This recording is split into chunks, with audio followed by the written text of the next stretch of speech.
Hi guys, it's me, Son, and every year on his anniversary, I have to say something now, don't I? Both anniversaries now, don't I? I'm that kid. What can I say? What can I say? The old man, the old man who drove me nuts half of my life. Well, most of my life, really. If we're gonna get into it. Even as an adult, my dad, who adopted me when I was 13, really did a number on my head. Like, I am so much like him. I'm so much like him, more so than most of his kids, which is probably why we got along the best.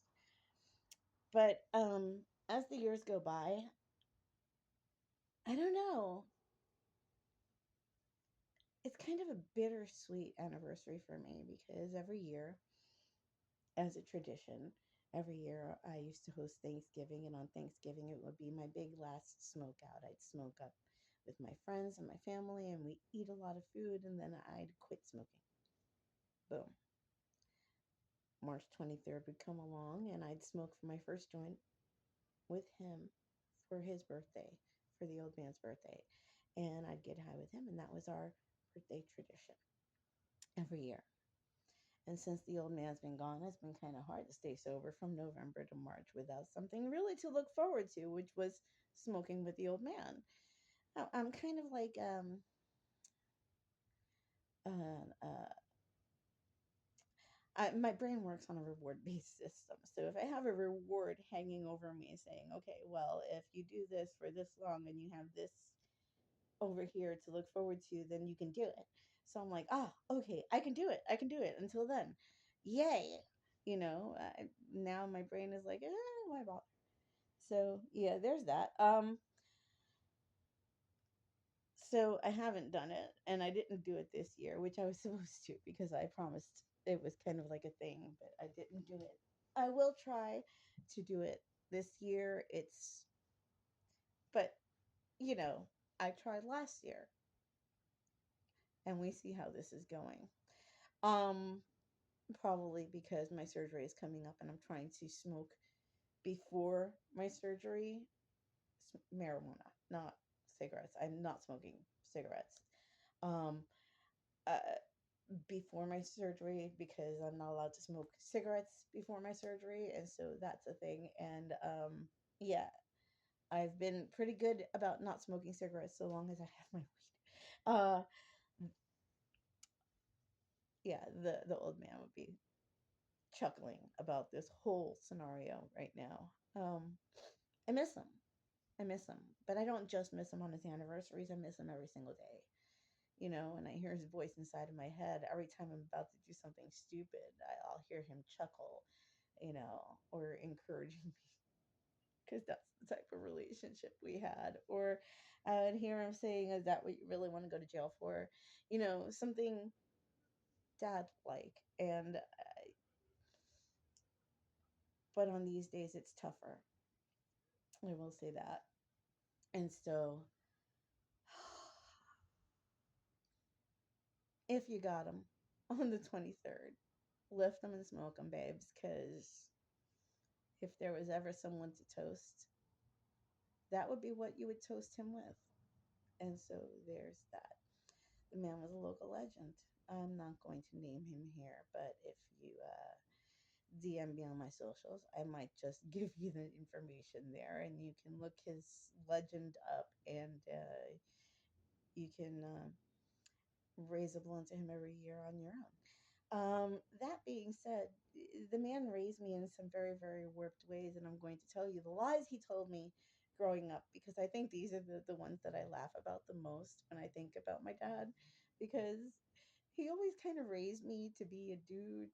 And so when certain things didn't happen when I grew up, I would get mad at him and yell at him. But like, we had the stupidest arguments, like really the stupidest arguments. Like when I got older and I realized that drinking Jack Daniels really didn't put hair on your chest, I yelled at him about it and I told them, I've been drinking for so long, blah, blah, blah, and I haven't got not one hair on my chest, mister. Like, stupid arguments like that. Or, um, baby girl, if you comb it straight down evenly and smoothly when it grows in, when your beard grows in, it'll grow smoothly. And you have to condition every single day so you don't get those split ends. I'm still waiting for that beard to grow in. And you can't tell if it's going to grow in smooth or not because it hasn't grown in yet. Also, he told me that my voice would be less annoying when my balls drop.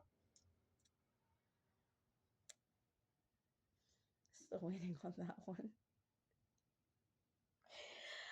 My dad did not raise me to be a girl. He raised me to be a dude. He taught me how to throw knives when I was 14. Like he taught, well, I was already working on a construction site when he taught me how to throw knives because that's what we did on our off time. Like it was things like that. He taught me how to shoot at 13 because he wanted to see if I could handle a gun. He saw that I could, and he got rather scared because I kept hitting my targets no matter which gun he put in my hand, and he was just like, no guns for you because I see a tower in your future.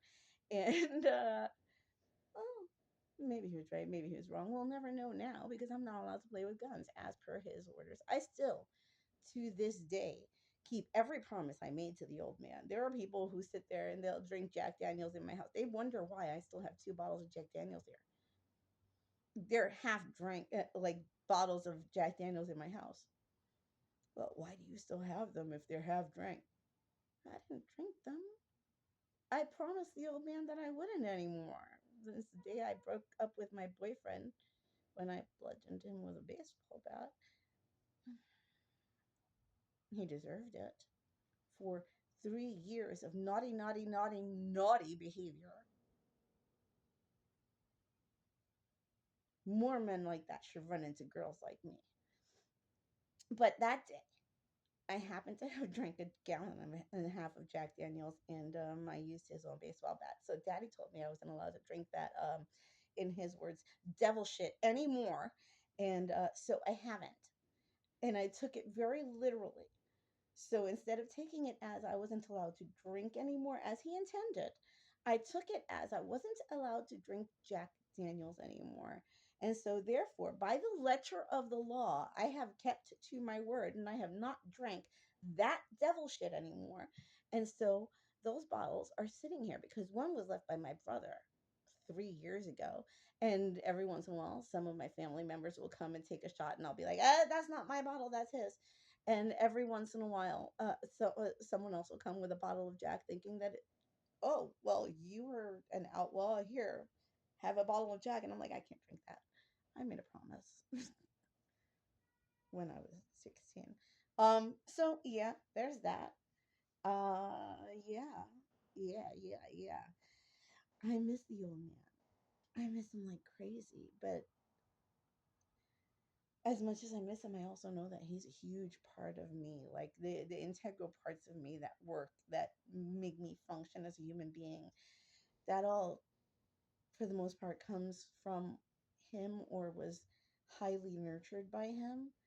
I mean, he adopted me because he had argued with me beforehand, and he just saw the spunky nature of my being and how I was just like not having it. And he decided, yeah, that's going to be my kid.